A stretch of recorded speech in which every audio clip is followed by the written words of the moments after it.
A small plane crashed in northeast Philadelphia 30 seconds after it took off as crews respond to a fiery scene, Pennsylvania's governor said Friday.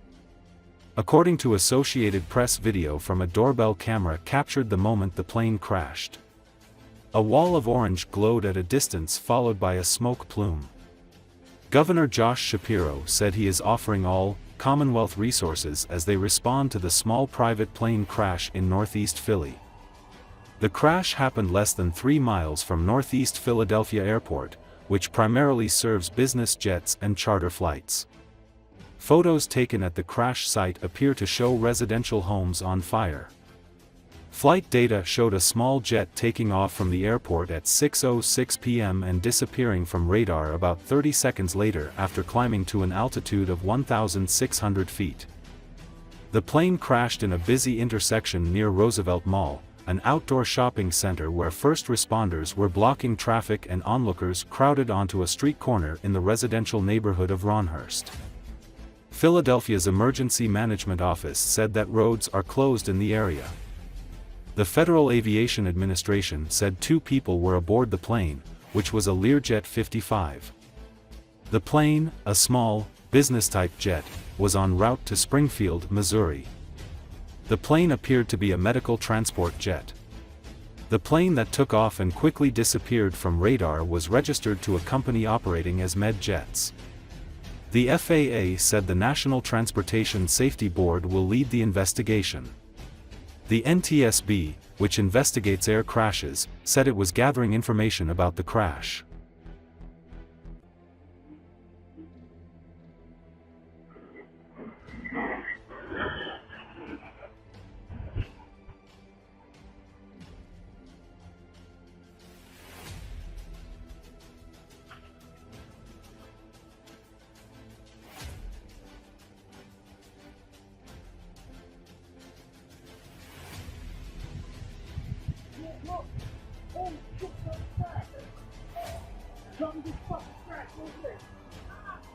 Oh my God!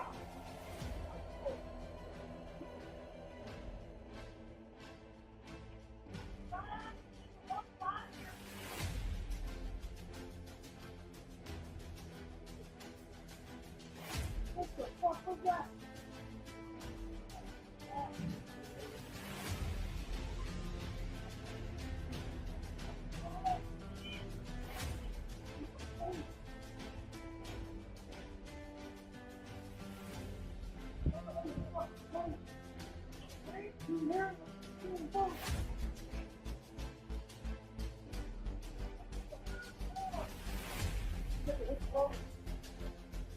Oh, fuck. I hope it was a plane.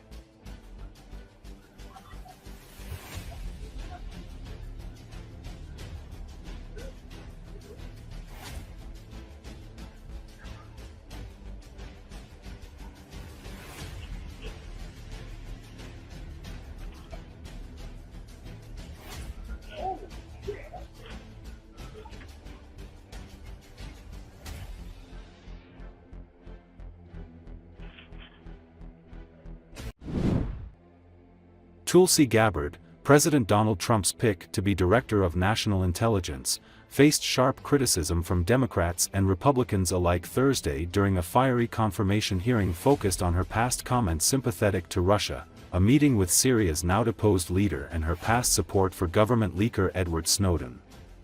According to Associated Press, Gabbard started her hearing by telling lawmakers that big changes are needed to address years of failures of America's intelligence service.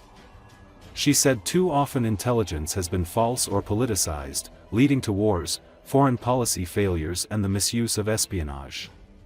And she said those lapses have continued as the U.S. faces renewed threats from Russia and China. The bottom line is this must end. President Trump's re-election is a clear mandate from the American people to break this cycle of failure and the weaponization and politicization of the intelligence community, Gabbard told the Senate Intelligence Committee. Gabbard, a lieutenant colonel in the National Guard who served 2 tours in the Middle East, has alarmed some intelligence and national security officials in the U.S. and elsewhere with comments sympathetic to Russia and government leaker Edward Snowden, as well as her past opposition to a critical surveillance program.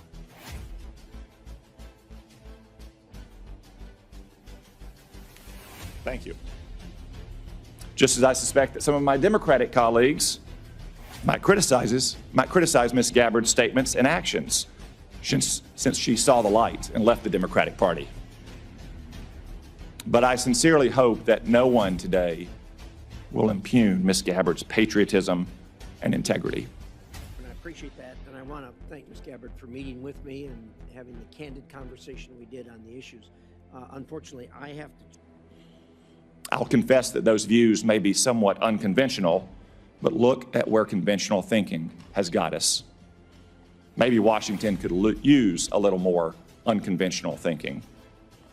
And I'm sure that the Office of the Director of National Intelligence could use more unconventional thinking. Ms. Gabbard, I submit that if confirmed, the measure of your success will largely depend on whether you can return the ODNI to its original size, scope, and mission. I continue to have significant concerns about your judgment and your qualifications to meet the standards set by law. It also leads me to question whether you can develop the trust necessary to give our allies confidence that they can share their most sensitive intelligence with us. Make no mistake about it. If they stop sharing that intelligence, the United States will be less safe. The bottom line is this must end.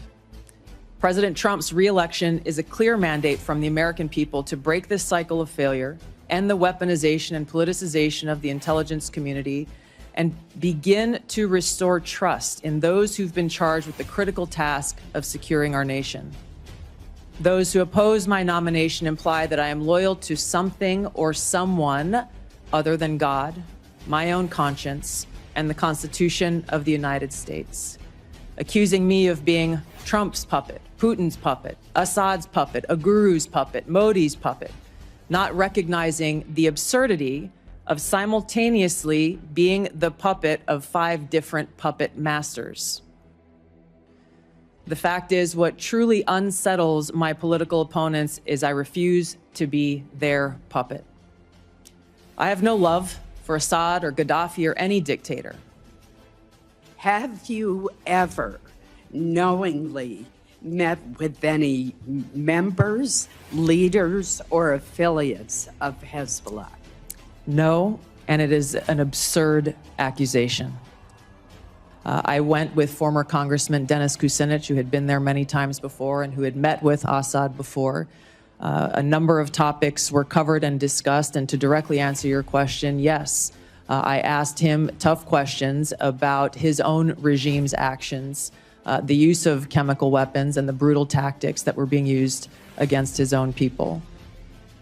In no way does Russia get a pass in either your mind or your heart, or in any policy recommendation you would make or not make. Senator, I'm offended by the question because my sole focus, commitment, and responsibility is about our own nation, our own security, and the interests of the American people. Is Edward Snowden a traitor to the United States of America? That is not a hard question to answer when the stakes are this high. Senator, as someone who has your served answer, in yes uniform, or no, is Edward Snowden a traitor to the United States of America? as someone who has worn our questions. uniform in combat, I understand how critical our national security Apparently is. you don't. It's up to all of us. We're the Senate. We get to decide whether we're going to confirm this nominee. Obviously, we didn't select this nominee.